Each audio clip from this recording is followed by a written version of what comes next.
জয় হিন্দ student, welcome to Gyan Pathshala. আজকে আমরা যে বিষয় নিয়ে আলোচনা করব মূলত 2018 যে ডাব্লিউবিপি কনস্টেবলের পরীক্ষাটা হয়েছিল সেই পরীক্ষার প্রিলিমসের পুরো জিকে এমসিকিউগুলো। তো তোমরা ভিডিওটা একটুকু স্কিপ করবে না, চলো শুরু করা যাক। আমাদের প্রথম প্রশ্ন হচ্ছে যে ভারতের নেপোলিয়ন কাকে বলা হতো। এখানে উত্তর হয়ে যাবে মূলত সমুদ্রগুপ্ত। সমুদ্রগুপ্তকে বলা হতো ভারতের নেপোলিয়ন। এখানে তোমরা আরও মনে রাখবে এলাহাবাদ প্রশস্তি রচনা করেছিলেন এই সমুদ্রগুপ্তেরই সভাকবি হরিসেন। এই হরিসেনের এলাহাবাদ প্রশস্তি থেকেই আবার আমরা সমুদ্রগুপ্ত সম্পর্কে জানতে পারি। স্কন্দগুপ্ত, এই স্কন্দগুপ্ত কিন্তু ভারতে হুন আক্রমণ প্রতিহত করেছিল। দ্বিতীয় চন্দ্রগুপ্তের রাজত্বকালে কিন্তু ফাইয়েন ভারতে এসেছিলেন। তারপর হচ্ছে সম্মিলিত রাষ্ট্রপুঞ্জ নিরাপত্তা পরিষদে বা সিকিউরিটি কাউন্সিলের সদস্য সংখ্যা কত। এখানে উত্তর হয়ে যাবে মূলত 5টি। কে হয়ে যাবে চায়না, রাশিয়া, তারপর হয়ে যাচ্ছে ফ্রান্স, ব্রিটেন আর ইউএসএ। এই 5জন, এই 5জনের কাছেই কিন্তু রয়েছে মূলত ভিটো পাওয়ার। আর এই 10 জন হচ্ছে মূলত অস্থায়ী সদস্য, এরা প্রতি 2 বছরের জন্য নির্বাচিত হয়ে থাকে। তারপর হচ্ছে কম্পিউটারের প্রথম ভাষা কি। কম্পিউটারের প্রথম ভাষা হয়ে যাচ্ছে মূলত এই ফরট্রান। তারপর হচ্ছে পাকিস্তানের সম্ভাব্য প্রধানমন্ত্রী। বর্তমান প্রধানমন্ত্রীকে পাকিস্তানের শাহবাজ শরীফ। আর তৎকালীন প্রধানমন্ত্রী যখন প্রশ্নটা করেছিল তখন ছিল মূলত ইমরান খান। এই ইমরান খানের পার্টির নাম কি। ইমরান খানের পার্টির নাম কি ছিল তারিকি ইনসাফ। তারপর হচ্ছে নিম্নের কোন ব্যাকটেরিয়া মানবদেহের পক্ষে উপকারী। এখানে মূলত হয়ে যাবে ব্যাকটেরিয়া ল্যাক্টোব্যালাসিস। তারপর হচ্ছে ফিফা বিশ্বকাপ কত সালে অনুষ্ঠিত হয়েছিল। ফিফা বিশ্বকাপ মূলত অনুষ্ঠিত হয়েছিল প্রথম 1930-এ। কোথায়? উরুগুয়েতে।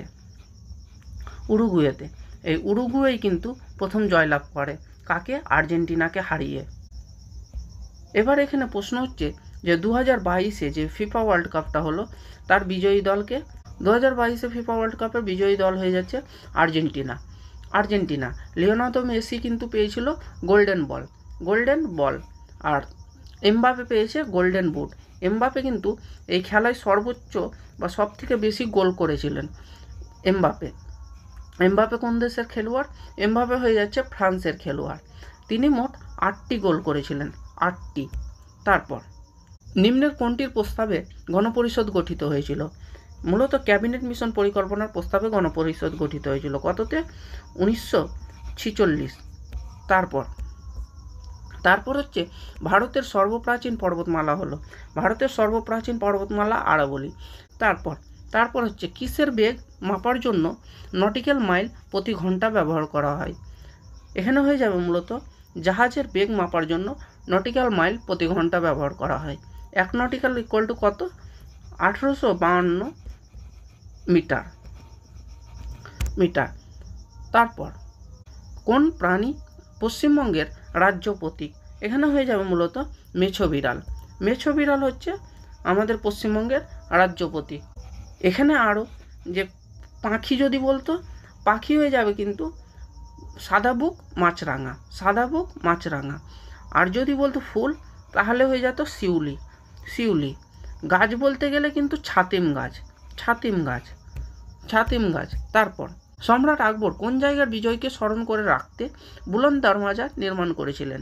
এটা হয়ে যাবে মূলত গুজরাট বিজয়কে স্মরণ করে রাখতে মূলত বুলন্দ দরওয়াজা নির্মাণ করেছিলেন।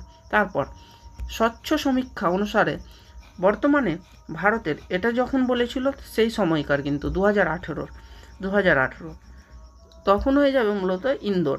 বর্তমানে যদি বলা যায় তো ইন্দোর একটি, আরেকটি হয়ে যাচ্ছে সুরাট, সবচেয়ে পরিচ্ছন্ন শহর। তারপর একটি জাহাজ যখন আন্তর্জাতিক সীমারেখা অতিক্রম করে পশ্চিম থেকে পূর্ব দিকে এগিয়ে যায়। এখানে কি বলেছে? পশ্চিম থেকে পূর্ব দিকে। যদি পূর্ব দিক থেকে পশ্চিম দিকে বলতো তাহলে কিন্তু একদিন পিছিয়ে যেত। পশ্চিম থেকে পূর্ব দিকে যেহেতু বলেছে অর্থাৎ একদিন এগিয়ে যায়। তারপর দীনবন্ধু মিত্রের নীলদর্পণ নাটকটি ইংরেজিতে অনুবাদ করেন। দীনবন্ধু মিত্রের নীলদর্পণ নাটকটি মূলত মাইকেল মধুসূদন দত্ত ইংরেজিতে অনুবাদ করেছিল। তারপর হচ্ছে পাল বংশ কোথায় রাজত্ব করেছিল? পাল বংশ মূলত রাজত্ব করেছিল বিহারে। তারপর টেলিভিশন কে আবিষ্কার করেন? টেলিভিশন মূলত আবিষ্কার করেছিলেন জে.এল. বেয়ার্ড। জে.এল. বেয়ার্ড। তারপর কাপড় কাচার সোডা। কাপড় কাচার সোডা হলো হাইড্রেট সোডিয়াম কার্বনেট।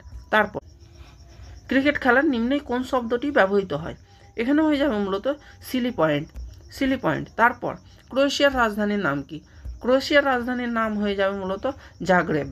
জাগ্রেব। এখানে এই হেলসিঙ্কি কিন্তু ফিনল্যান্ডের রাজধানী। ফিনল্যান্ডের রাজধানী হয়ে যাবে হেলসিঙ্কি। তিরানা হয়ে যাবে আলবেনিয়ার রাজধানী, আলবেনিয়া। তারপর হচ্ছে হুতুম প্যাঁচা কার ছদ্মনাম? হুতুম প্যাঁচা হয়ে যাবে কালীপ্রসন্ন সিংহ, হুতুম প্যাঁচা। তারপর হয়ে যাচ্ছে খাদ্য সংরক্ষণের জন্য কোন জিনিসটি বহুল পরিমাণে ব্যবহৃত হয়? তোমরা কিন্তু সকল প্রশ্নের কমেন্ট বক্সে উত্তর করবে। এখানে মূলত হয়ে যাবে বেনজোয়েটিক অ্যাসিড। বেনজোয়েটিক অ্যাসিড। তারপর হচ্ছে ভারতের স্থায়ী গবেষণা কেন্দ্র। ভারতের স্থায়ী গবেষণা কেন্দ্র যা দক্ষিণ গঙ্গোত্রী, এটি কোথায় অবস্থিত? এটি হয়ে যাবে মূলত আন্টার্কটিকায়। তারপর ভারতের জাতীয় পতাকার নকশা তৈরি করেছিলেন? ভারতের জাতীয় পতাকার নকশা তৈরি করেছিলেন মূলত পিঙ্কালি ভেঙ্কাইয়া। তারপর হচ্ছে 38তম প্যারালাল লাইন। 38তম প্যারালাল লাইন কোন দুটি দেশের মধ্যে রয়েছে? এখানে হয়ে যাবে মূলত উত্তর কোরিয়া ও দক্ষিণ কোরিয়া। তারপর রাশিয়ার মুদ্রার নাম কি? রাশিয়ার মুদ্রার নাম হয়ে যাচ্ছে রুবেল। তারপর হাইড্রোপনিক্স শব্দটি কিসের সঙ্গে যুক্ত? হাইড্রোপনিক্স শব্দটি কিসের সঙ্গে যুক্ত? এখানে হয়ে যাবে মূলত মাটি ছাড়া গাছের প্রতিপালন। তারপর বাংলার প্রথম মুদ্রণখানা কোথায় স্থাপিত হয়েছিল? এটি হয়ে যাবে হুগলিতে হয়েছিল বাংলার প্রথম মুদ্রণখানা। তারপর ইন্ডিয়ান রিপাবলিকান আর্মি কে প্রতিষ্ঠা করেছিলেন? ইন্ডিয়ান রিপাবলিকান আর্মি মূলত প্রতিষ্ঠা করেছিলেন সূর্য সেন। তারপর হচ্ছে মেডিকেল কলেজ কলকাতায় কত সালে প্রতিষ্ঠিত হয়েছিল? মেডিকেল কলেজ কলকাতায় প্রতিষ্ঠিত হয়েছিল মূলত 1835-এ। কার সময়? লর্ড উইলিয়াম বেন্টিংয়ের সময়। তারপর হচ্ছে রোহিঙ্গা কোথাকার অধিবাসী? রোহিঙ্গা মূলত আমাদের এই ভারতের যে পূর্ব দিক রয়েছে, এই দিকে একটি রাষ্ট্র হচ্ছে মায়ানমারের অধিবাসী হচ্ছে মূলত এই রোহিঙ্গারা, মায়ানমার। তারপর হচ্ছে পথের পাঁচালী রচয়িতাকে? পথের পাঁচালী মূলত রচয়িতা হয়ে যাবে বিভূতিভূষণ বন্দ্যোপাধ্যায়। তারপর হচ্ছে দিল্লির প্রাচীন নাম কি? দিল্লির প্রাচীন নাম ইন্দ্রপ্রস্থ। তারপর আত্মীয় সভাকে প্রতিষ্ঠা করেছিলেন? আত্মীয় সভা মূলত প্রতিষ্ঠা করেছিলেন রাজা রামমোহন রায়। তারপর কোন দেশের সংগঠন নোবেল পুরস্কার প্রদান করে? এখানে হয়ে যাবে মূলত সুইডেন নোবেল পুরস্কার প্রদান করে। কত থেকে? 1901 খ্রিস্টাব্দ থেকে ফার্স্ট নোবেল পুরস্কার দেওয়া শুরু হয়। আমাদের এশিয়ার প্রথম ব্যক্তি হিসাবে রবীন্দ্রনাথ ঠাকুর 1913 খ্রিস্টাব্দে ফার্স্ট সাহিত্য নোবেল পুরস্কার পেয়েছিলেন। তারপর সিটি অফ প্যালেস হয়ে যাবে মূলত কলকাতাকে আবার সিটি অফ জয়ও বলা হয়, জয়। এখানে হায়দ্রাবাদকে মূলত বিরিয়ানি সিটি বলা হয়, বিরিয়ানি সিটি বা বিরিয়ানি ক্যাপিটাল। জয়পুর হয়ে যাচ্ছে পিঙ্ক সিটি। আর দিল্লি তো হয়ে যাচ্ছে আমাদের ক্যাপিটাল, ইন্ডিয়ার ক্যাপিটাল। তারপর ভারতীয় সংবিধানে 35A নম্বর ধারাটি কোন রাজ্যের সঙ্গে যুক্ত? জম্মু কাশ্মীর। এখানে মনে রাখবে 370 এই ধারাটিও কিন্তু জম্মু কাশ্মীরের সঙ্গে যুক্ত। এটি কততে রিভোক করা হয়েছিল? 2019-এ। তারপর ভারতের ক্রীড়া প্রশিক্ষক বা কোচদের যে সম্মান দেওয়া হয় সেটি হয়ে যাবে মূলত, এখানে হয়ে যাবে দ্রোণাচার্য পুরস্কার।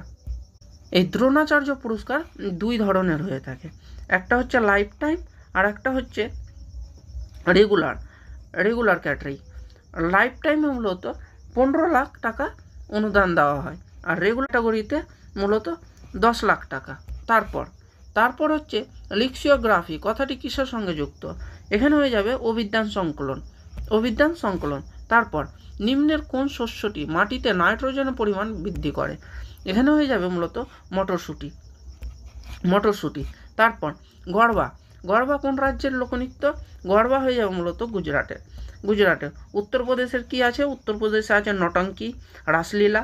রাজস্থানে কি? রাজস্থানে কালবেলিয়া, ঘুমার ইত্যাদি। তারপর ভারতের শিল্পের জন্য নির্মিত প্রথম রোবট নাম কি? প্রথম রোবটের নাম হয়ে যাবে মূলত ব্র্যাভো। তারপর বর্তমান আমাদের সৌরজগতের শীতলতম গ্রহ কোনটি? বর্তমান সৌরজগতের শীতলতম গ্রহ হয়ে যাবে নেপচুন। তারপর 1905 সালে ঢাকা অনুশীলন সমিতি স্থাপন করেছিলেন। 1905 সালে মূলত ঢাকা অনুশীলন সমিতি স্থাপন করেছিলেন পুলিন বিহারী দাস। তারপর যোজনা কমিশনের পরিবর্তে নিম্নলিখিত কোনটি কাজ করেছে? যোজনা কমিশনের পরিবর্তে নিম্নলিখিত কাজ করে থাকে নীতি আয়োগ। এই নীতি আয়োগ কততে গঠন হয়? 2015-তে। 2015-তে নীতি আয়োগ গঠিত হয়। কত? 1 জানুয়ারি। নীতি আয়োগের চেয়ারম্যানকে? নীতি আয়োগের চেয়ারম্যান হয়ে যাবে মূলত তৎকালীন প্রধানমন্ত্রী, যিনি প্রধানমন্ত্রী থাকেন। তারপর হয়ে যাচ্ছে কোন সালে নেতাজি সুভাষচন্দ্র বসু দেশ ত্যাগ করেছিলেন? মূলত 1941 খ্রিস্টাব্দে নেতাজি সুভাষচন্দ্র বসু দেশ ত্যাগ করেছিলেন। কত? 1941 খ্রিস্টাব্দে। তারিখ কত ছিল? 17ই জানুয়ারি। রাতের বেলা তার কলকাতার হাউস থেকে তিনি অন্তর্নিহিত হয়েছিলেন। তারপর অজন্তা গুহা কোন সময়কার? অজন্তা গুহা হয়ে যাবে মূলত গুপ্ত বংশের। অজন্তা গুহা চিত্র কোন সময়কার? অজন্তা গুহা চিত্র গুপ্ত বংশের। তারপর 1928 সালে বারদৌলি সত্যাগ্রহ আন্দোলনের নেতা কে ছিলেন? এখানে হয়ে যাবে মূলত সর্দার বল্লভভাই প্যাটেল। এখানে যে সর্দার বল্লভভাই প্যাটেলের সর্দার উপাধি দিয়েছিলেন, এই বারদৌলির মহিলারাই মূলত তাকে সর্দার উপাধি দিয়েছিলেন। তারপর হচ্ছে নিম্নের কোনটি তাপ পরিমাপের একক? এখানে হয়ে যাবে মূলত তাপ পরিমাপের একক হয়ে যাবে জুল। তো আজকের মতো এইটুকুই। সম্পূর্ণ জিকে কোশ্চেনটিকে নিয়ে আলোচনা করা হলো 2018-য় যা এসেছিল পরীক্ষায়। আর আমি এরপরের যে নেক্সট টপিকটা নিয়ে আসবো মূলত ডাব্লিউবি কনস্টেবলের যে 2018-র মেনের যে সকল জিকে এসেছিল তা নিয়ে। তো তোমরা চ্যানেলটিকে সাবস্ক্রাইব করে দেবে আর পাশে থাকা বেল আইকনে ক্লিক করতে ভুলবে না। তো চলো, দেখা হবে পরের ভিডিওতে। ততক্ষণের জন্য ভালো থাকবে। ধন্যবাদ।